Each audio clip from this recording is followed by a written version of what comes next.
Good morning, and welcome to the Unitarian Universalist Church of the South Hills, also known as Sunnyhill, in spirit today, if not in reality. We're so glad you could be here with us for service today, for those of you who are joining us here in our sanctuary. And if you are joining online today, please say hello or good morning in the comments on Facebook or YouTube. We would love to hear from you and know you are with us.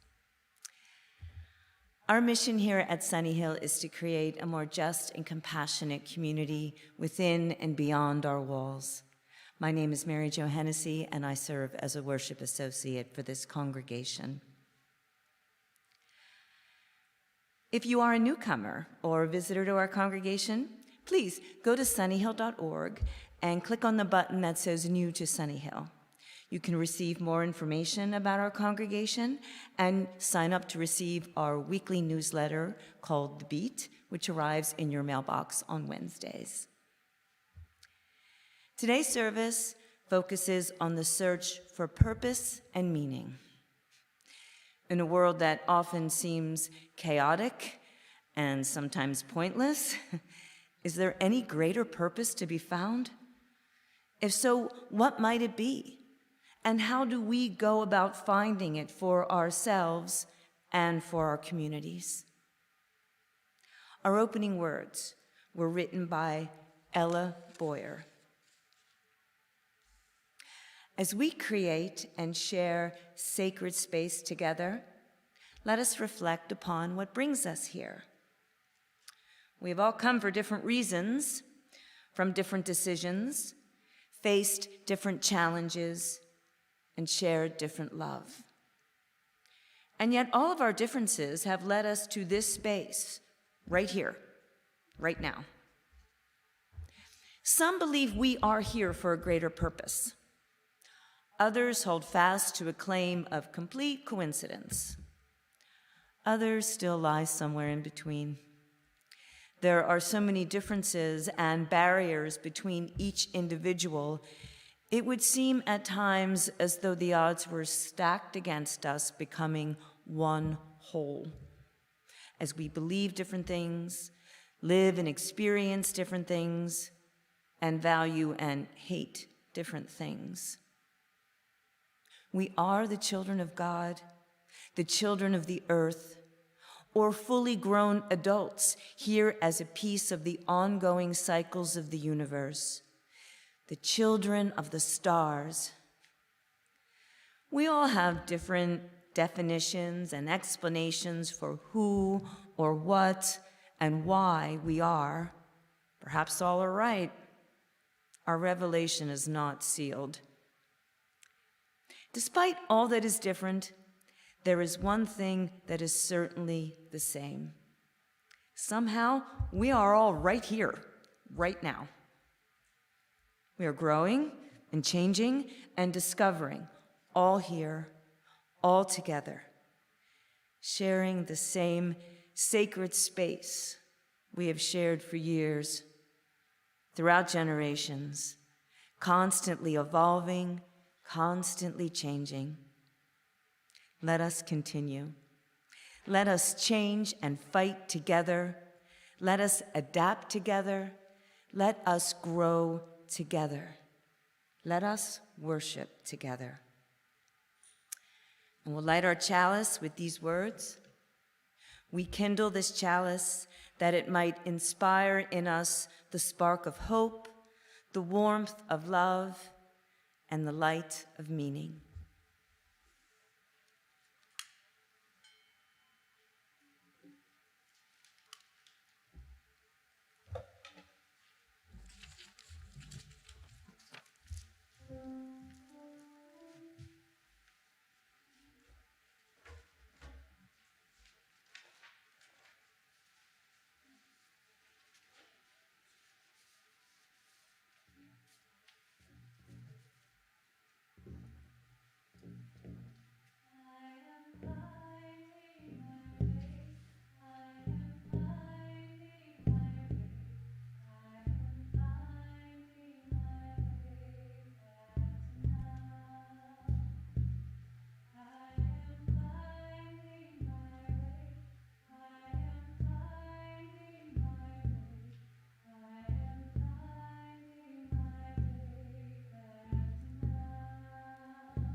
to now.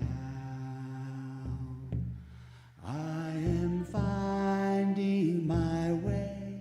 I am finding my way. I am finding my way back to now. I am finding my way.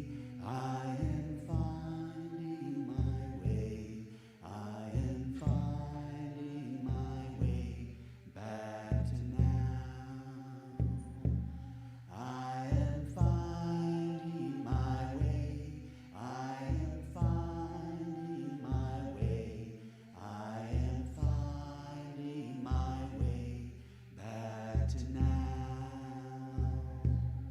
I am finding my way. I am finding my way. I am finding my way back to now. I am finding my way. I am finding my way. I am finding my way back to now. I am finding my way. I am finding my way. I am finding my way back to now. I am finding my way. I am finding my way. I am finding my way back to now.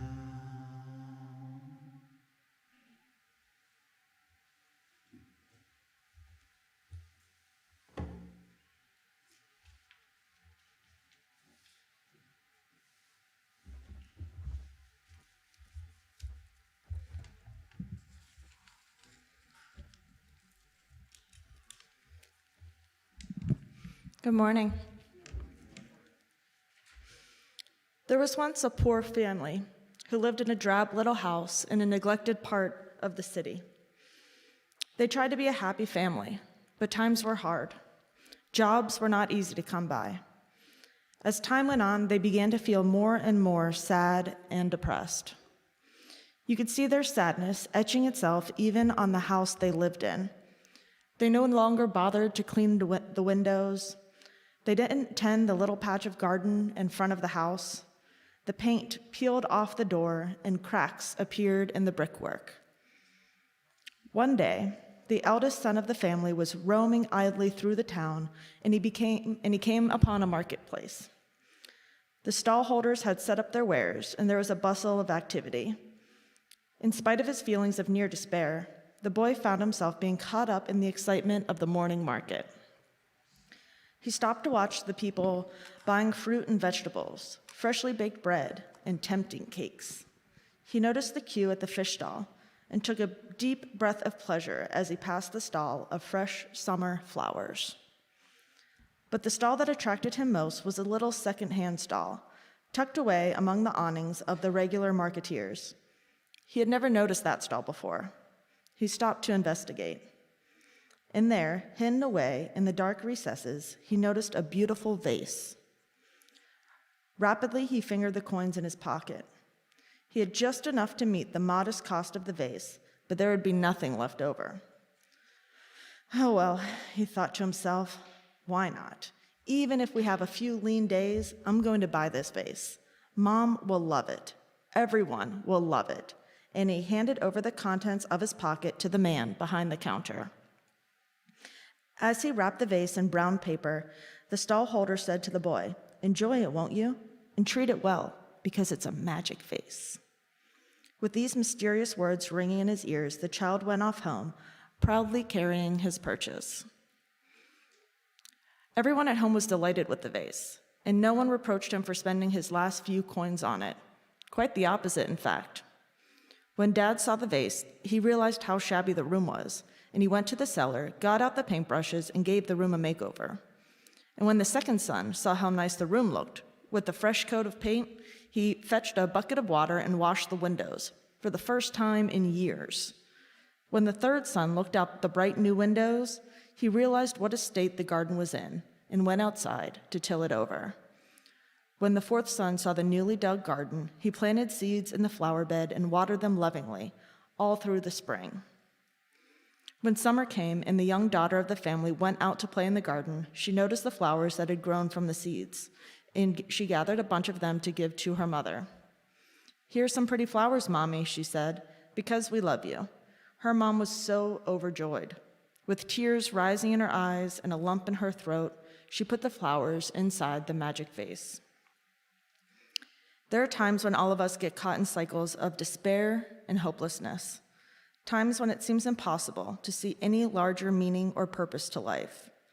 But sometimes, even the smallest loving gesture or action can produce a ripple that moves through all of our lives, reminding us why we are here and helping us to remember what matters most in our lives. Thank you.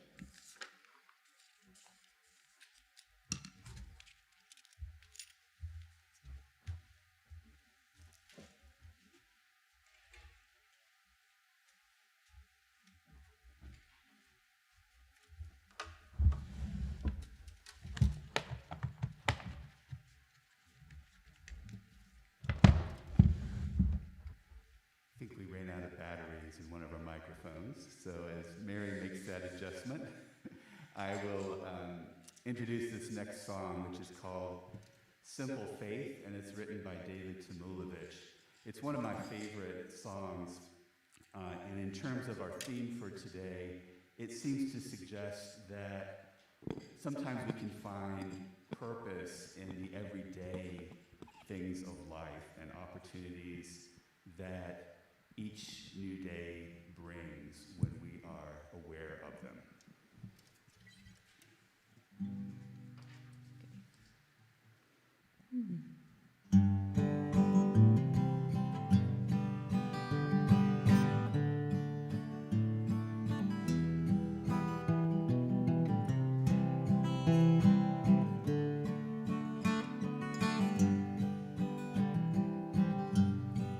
Ours is a simple faith. Life is a short embrace. Heaven is in this place every day. Hope is the ground we till. Make each day what you will. Trying our dreams fulfill every day. There is no hell to fear, no judgment day drawing near. Trust that inner voice you hear every day. Life's not a goal or race. It's about heart and faith and living a life of grace every day. Ours is a simple faith. Life is a short embrace.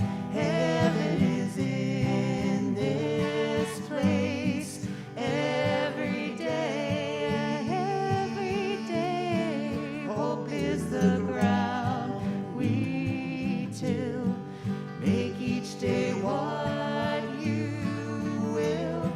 Thankful for dreams fulfilled every day.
This is the time in our service when we share joys and sorrows submitted by members of our congregation, so that we need not hold alone either the things that we are celebrating or the things that we are mourning.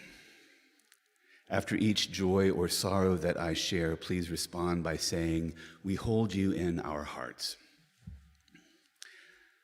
A sorrow from Brad Convis. Brad says, "My stepfather, George Holloman, passed away Monday night after a tough but brief battle with a terrible lung disease.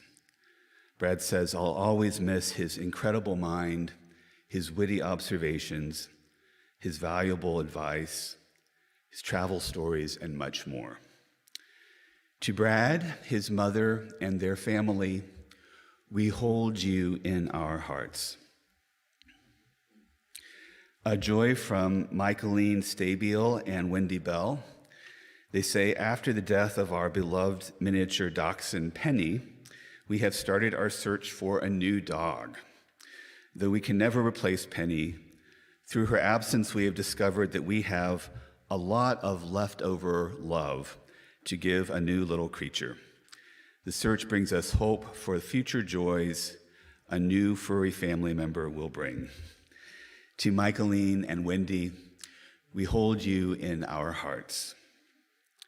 A joy from Megan McGee. As we announced last month, Megan was diagnosed with breast cancer. She had surgery on December 23rd and is currently recovering at home and would appreciate your good thoughts. To Megan, we hold you in our hearts. Please join me in the spirit of meditation or prayer.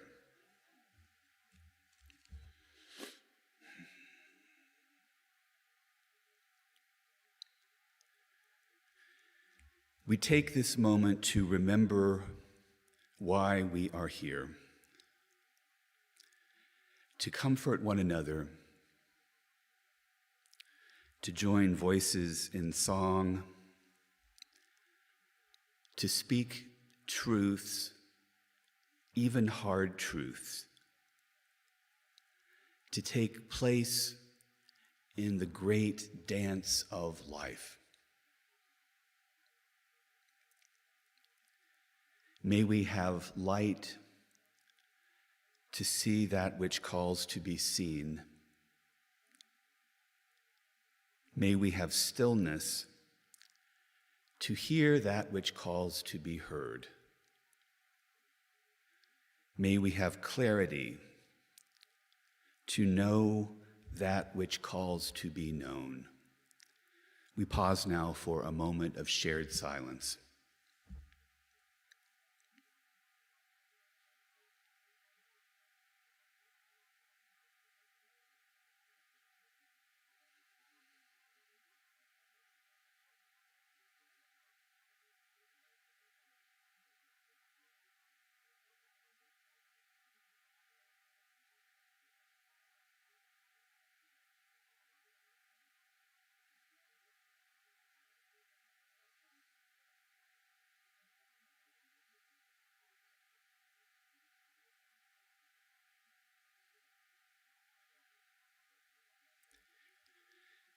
There is much to sing about, both in praise and lament. There is much to dance about, whether light of mood or heavy. There is much to share with one another in plenitude or in scarcity.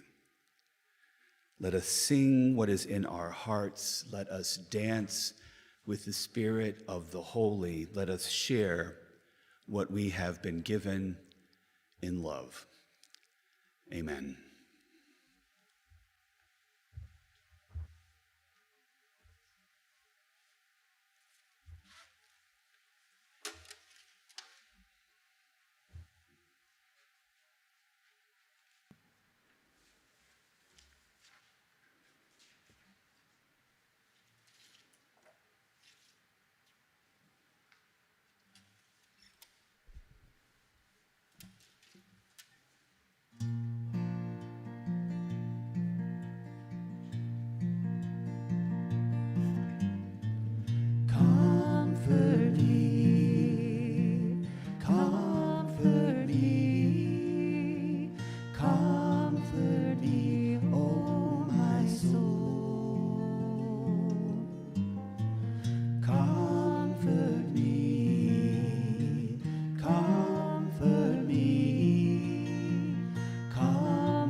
Sing with me, sing with me, sing with me, oh my soul.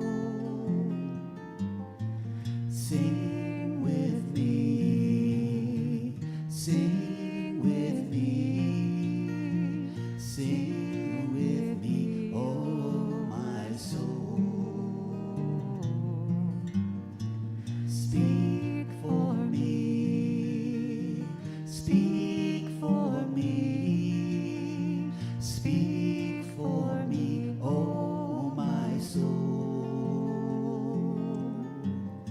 Speak for me, speak for me, speak for me, oh my soul.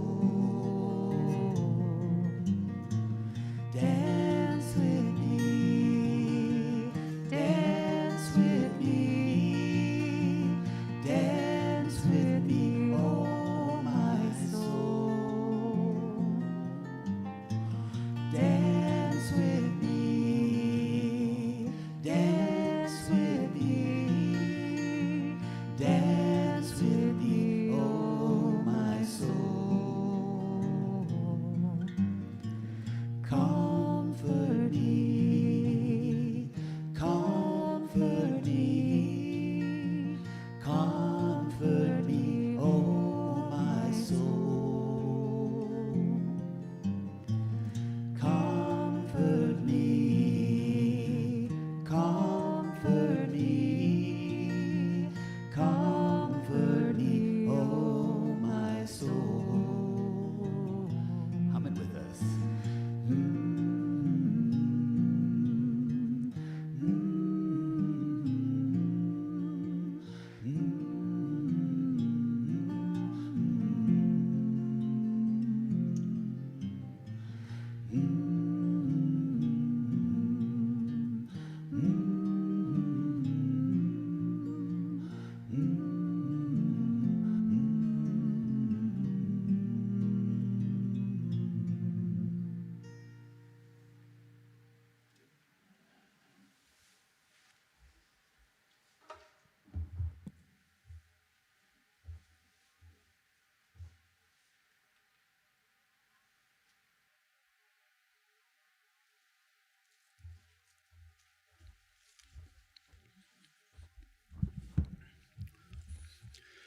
I think it's fair to say that we're living in a time that is characterized by, among other things, a pervading sense of despair and hopelessness that comes and goes. As we watch the effects of climate change wreak havoc around the world, as we watch democracy seemingly crumble at our feet, as we watch ignorance and hubris apparently holding sway over clear thinking and a regard for the common good, it's easy to start to wonder if there's any point in even trying to make things better. It's easy to lose sight of any larger meaning or purpose to life. Of course, there's nothing new about human beings experiencing a profound sense of futility and purposelessness. We as human beings have struggled with this inability to discern ultimate purpose and meaning for millennia. In the book of Ecclesiastes, the writer says, "Meaningless, meaningless," says the teacher, "utterly meaningless. Everything is meaningless. I have seen all the deeds that are done under the sun, and look, all is mere breath and hurting of wind." In other words, it's sheer fantasy to think that there is any kind of intrinsic purpose or meaning in the universe.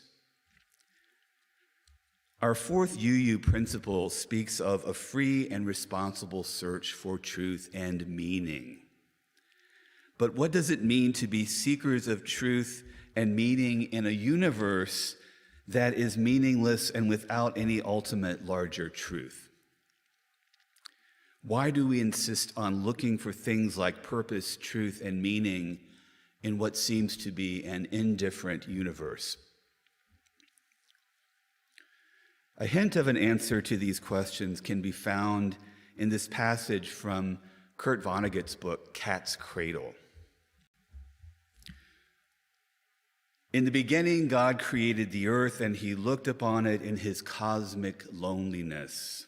And God said, "Let us make living creatures out of mud, so the mud can see what we have done." And God created every living creature that now moveth, and one was man. Mud as man alone could speak. God leaned close as mud as man sat up, looked around, and spoke. Man blinked. "What is the purpose of all this?" he asked politely. "Everything must have a purpose?" asked God. "Certainly," said the man.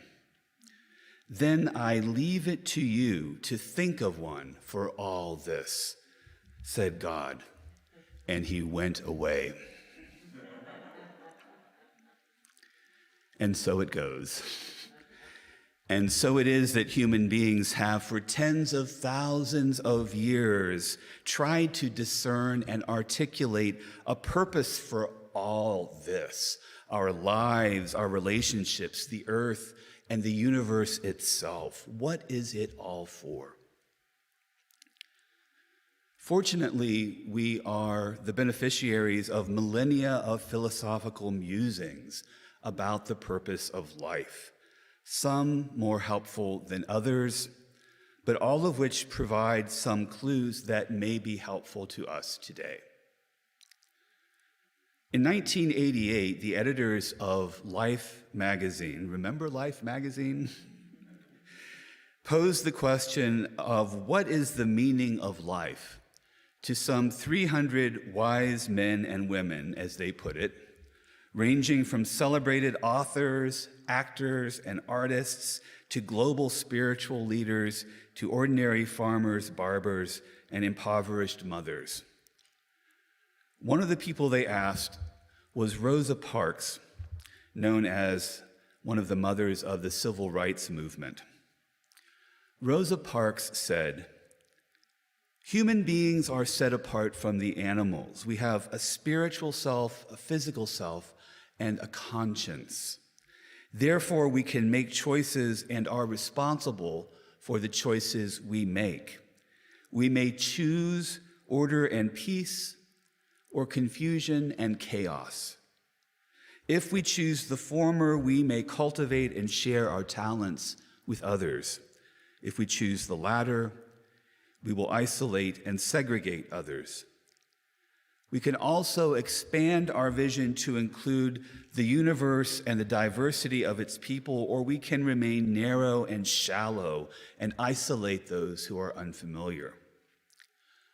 Parks goes on, "To this day, I believe we are here on earth to live, grow up, and do what we can to make this world a better place for all people to enjoy freedom. Differences of race, nationality, or religion should not be used to deny any human being citizenship rights or privileges. Life," she said, "is to be lived to its fullest so that death is just another chapter. Memories of our lives, our works, and our deeds will continue in others." So for Rosa Parks, the purpose of life had to do with choices that we make, mindful that those choices will be our legacy, will be what lives on long after we are gone. In a similar vein, in an interview with Bill Moyers, philosopher Martha Nussbaum suggested that a sense of purpose has to do with looking beyond one's own narrow self-interest. She said, "Being a human means accepting promises from other people and trusting that other people will be good to you. When that is too much to bear, it is always possible to retreat into the thought, I'll live for my own comfort, for my own revenge, for my own anger, and just won't be a member of society anymore. That really means I won't be a human being anymore. Nussbaum continues, you see people doing that today where they feel that society has let them down and they can't ask anything of it, and they can't put their hopes on anything outside themselves. You see them actually retreating to a life in which they think only of their own satisfaction and maybe the satisfaction of their revenge against society. But the life that no longer trusts another human being and no longer forms ties to the political community is not a human life any longer. The life that no longer trusts another human being and no longer forms ties to the political community is not a human life any longer. Nussbaum seems to be saying that our ultimate purpose as human beings is to continue to reach out beyond ourselves, trusting that the connections that we form with others will be enough and that these connections are in fact what makes us human.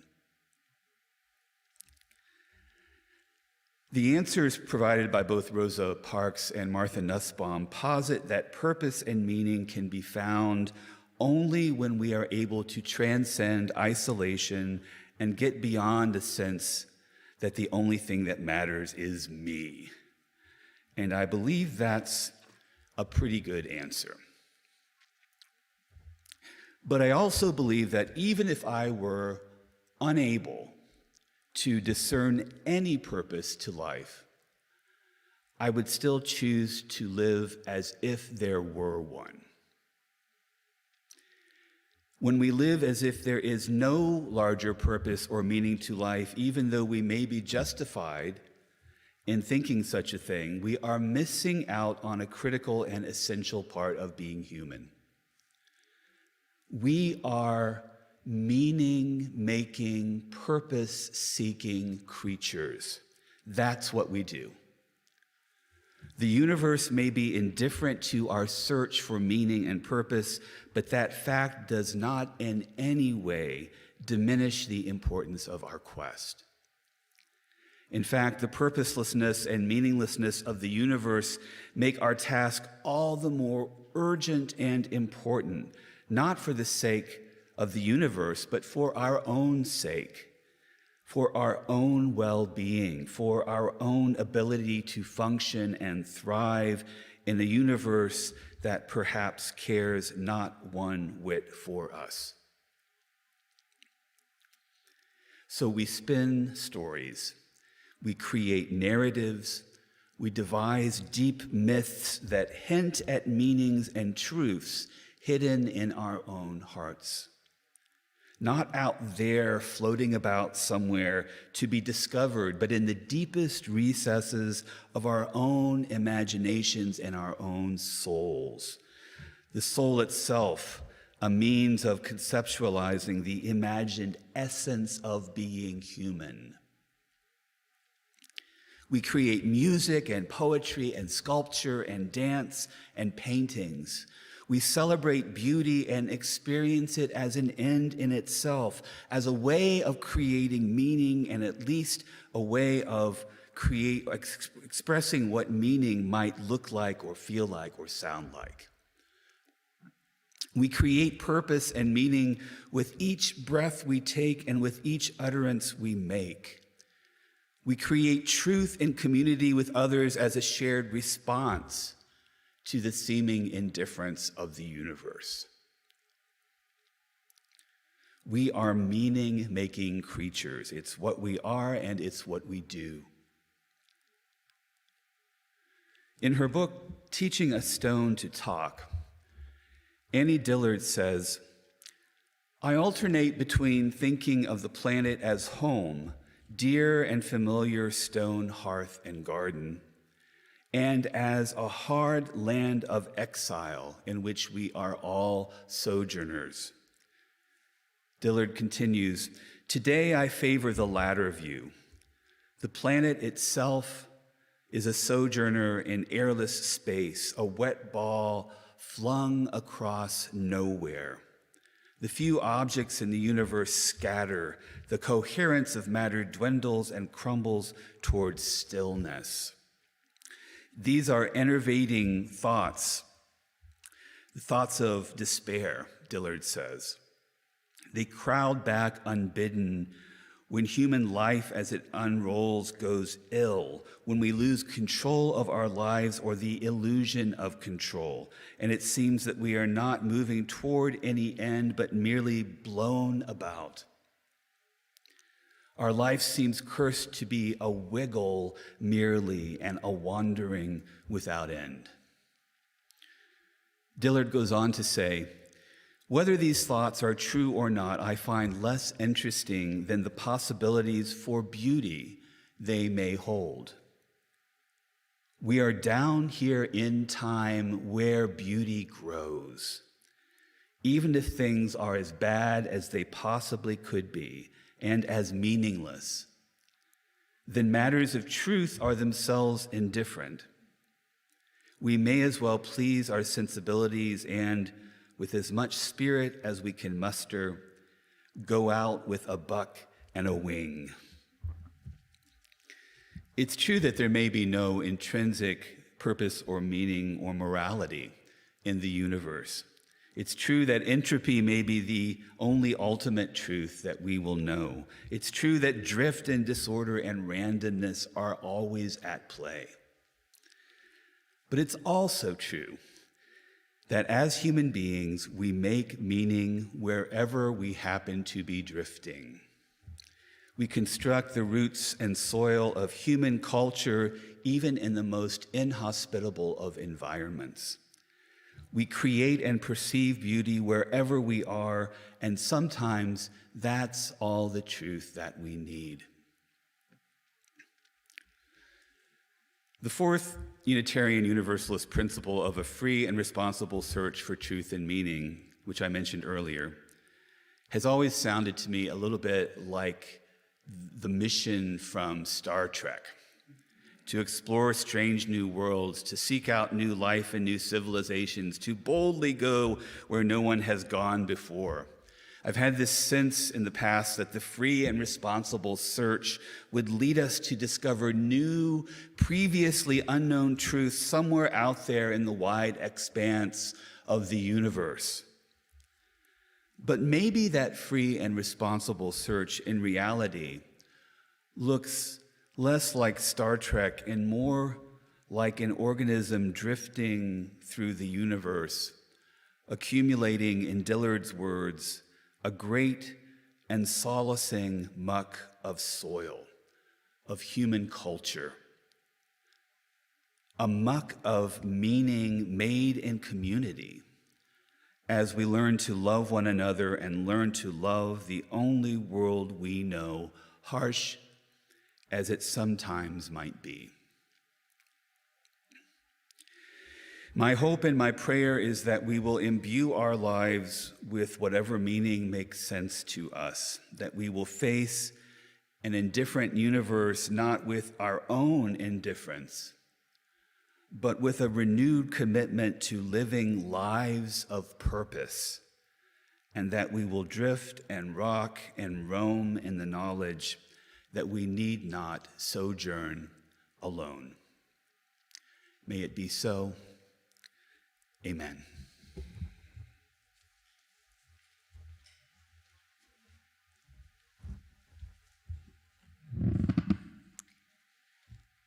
While the hymn is being sung, we are going to take our offering. And if you'd like to make a gift via our online giving system, you can do so in one of two ways. Just go to sunnyhill.org and search out the button that says online giving, and please follow the instructions. You can also give by text at 412-324-3130. Just push the numbers into your smartphone and follow those instructions. You can mail a check if you prefer, and the mailing address is at the bottom of sunnyhill.org. And for those of you who are here in person with us, we will be passing the basket in just a moment. And as always, thank you for your generosity.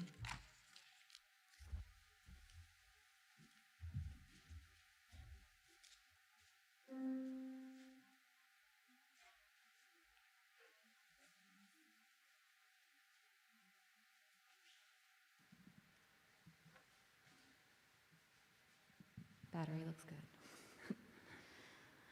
I need silence so that I can hear the music. And I need darkness so that I can see the light. And I need the cold so that I can feel the warmth of another's heart. And I need to know what's wrong so that I can do what's right. I need silence so that I can hear the music. And I need darkness so that I can see the light. And I need the cold so that I can feel the warmth of another's heart. And I need to know what's wrong so that I can do what's right. I need silence so that I can hear the music. And I need darkness so that I can see the light. And I need the cold so that I can feel the warmth of another's heart. And I need to know what's wrong so that I can do what's right. I need silence so that I can hear the music. And I need darkness so that I can see the light. And I need the cold so that I can feel the warmth of another's heart. And I need to know what's wrong so that I can do what's right.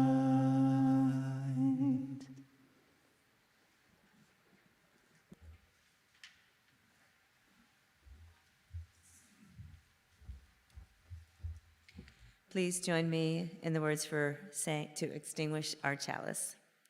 We extinguish this flame, but not the light of truth, the warmth of community, and the fire of commitment. These we carry in our hearts until we are together again.